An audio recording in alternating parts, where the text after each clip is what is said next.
ರಾಜ್ಯ ಸರ್ಕಾರ ಈಗ ಪ್ರಕರಣವನ್ನ SIT ಕೊಟ್ಟಿದೆ ಸರ್, ಇದ್ರ ಬಗ್ಗೆ ಏನ್ ಹೇಳ್ತೀರಿ? ನೋಡಿ, ರಾಜ್ಯ ಸರ್ಕಾರ ಅವ್ರಿಗೆ ರಾಜಕಾರಣ ಮಾಡುವಂತದಕ್ಕೆ ಚುನಾವಣೆ ಸಂದರ್ಭಕ್ಕೆ ಏನ್ ಬೇಕೋ ಅದನ್ನ ಮಾಡಿದಾರೆ ಅವರಷ್ಟೇ.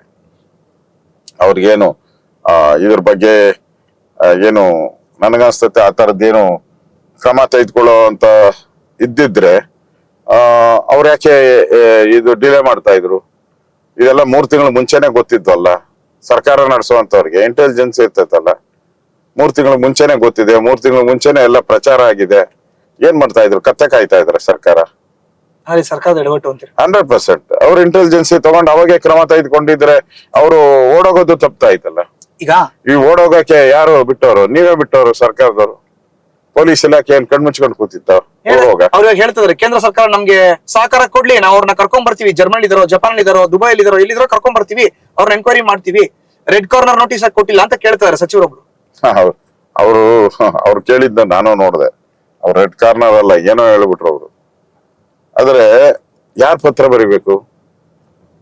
ಇಲ್ಲಿನ ಪೊಲೀಸ್ ಇಲಾಖೆ ಕೇಂದ್ರ ಸರ್ಕಾರಕ್ಕೆ ಪತ್ರ ಬರಬೇಕು. ನೋಡಿ, ಇವರು ಆಚೆ ಎಲ್ಲೂ ಹೋಗ್ದಂಗೆ ನೋಟಿಸ್ ಅನ್ನ ಇಶ್ಯೂ ಮಾಡ್ಬೇಕು. ಈ ತರ ಗಂಭೀರವಾದಂತ ಪ್ರಕರಣ ಇದೆ, ಇವ್ರು ಆಚೆ ಓಡೋಗ್ಬೋದು ಅಂತ ಕೊಡ್ಬೇಕಾಯ್ತು. ಕೊಟ್ಟಿದಾರ ಪೊಲೀಸರು? ಕೊಟ್ಟಿದ್ರೆ ಬಿಡುಗಡೆ ಮಾಡಿ. ಕೊಡದೇನೆ ಕೇಂದ್ರ ಸರ್ಕಾರ ಕ್ರಮ ತೆಗೆದುಕೊಳ್ಬೇಕು ಅಂದ್ರೆ ಕಾನೂನು ಮತ್ತು ಸುವ್ಯವಸ್ಥೆ ಬರೋದು ರಾಜ್ಯ ಸರ್ಕಾರಕ್ಕೆ, ಕೇಂದ್ರ ಸರ್ಕಾರಕ್ಕೆ ಅಲ್ಲೇ ಅಲ್ಲ. ಕಾನೂನು ಸುವ್ಯವಸ್ಥೆ ಪೊಲೀಸರದೆಲ್ಲ ನೋಡುವಂತದ್ದು ರಾಜ್ಯ ಸರ್ಕಾರ, ಡ್ಯೂಟಿ ರಾಜ್ಯ ಸರ್ಕಾರದ್ದು. ಬೇರೆ ಸಚಿವರು ಮೆಚುರಿಟಿ ಇಲ್ಲದೆ ಸ್ಟೇಟ್ಮೆಂಟ್ 100% ಡೌಟೇ ಇಲ್ಲ. ಮೆಚುರಿಟಿ ಇಲ್ಲ ಸಚಿವರಿಗೆ, 100% ಡೌಟೇ ಇಲ್ಲ ಅಂತ ಹೇಳ್ತಾ ಇದ್ದೀನಿ ನಾನು. ಈಗ ಉತ್ತರ ಕರ್ನಾಟಕ ಭಾಗದಲ್ಲಿ ಇತ್ತೀಚೆಗೆ ನೇಹಾ ಹಿರೇಮಠ್ ಅನ್ನೋ ಒಂದು ಯುವತಿಯ ಹತ್ಯೆ ಆಯ್ತು ಸರ್. ತಾವು ಕೂಡ ಅವ್ರ ಮನೆಗೆ ಹೋಗಿದ್ರಿ, ಕುಟುಂಬ ಸದಸ್ಯರಿಗೆ ಸಾಂತ್ವನ ಹೇಳಿದ್ರಿ, ಬಂದ್ರಿ.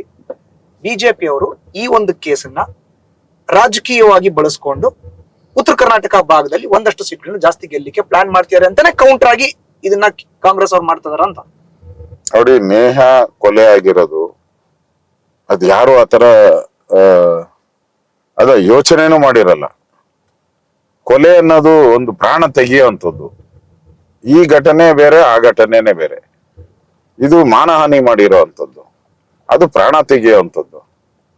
ಆ ಪ್ರಾಣ ತೆಗೆಯುವಂತ ಒಂದು ವ್ಯವಸ್ಥೆ ಬಂದಾಗ ನಾವು ಅದನ್ನ ಹೆಂಗೆ ಹೋರಾಟ ಮಾಡಬೇಕು, ಒಂದು ವಿರೋಧ ಪಕ್ಷವಾಗಿ ನಾವು ಹೋರಾಟ ಮಾಡಿದ್ದೀವಿ.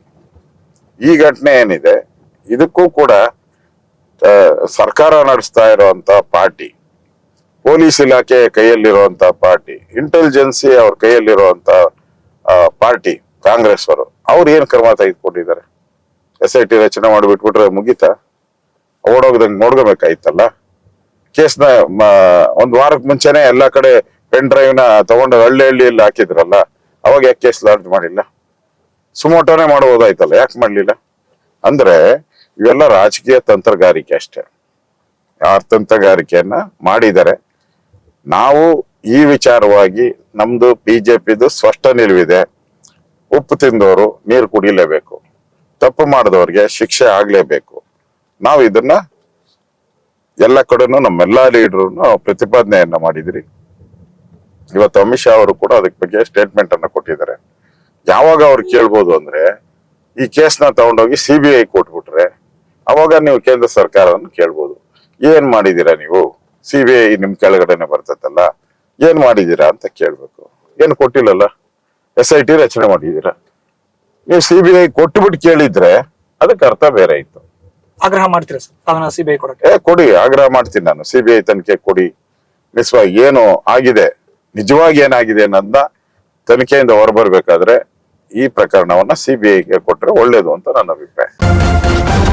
ನ್ಯೂಸ್ ಫಸ್ಟ್, ನಿರ್ಭೀತಿಯಿಂದ ನಿಮ್ಮ ಪರವಾಗಿ.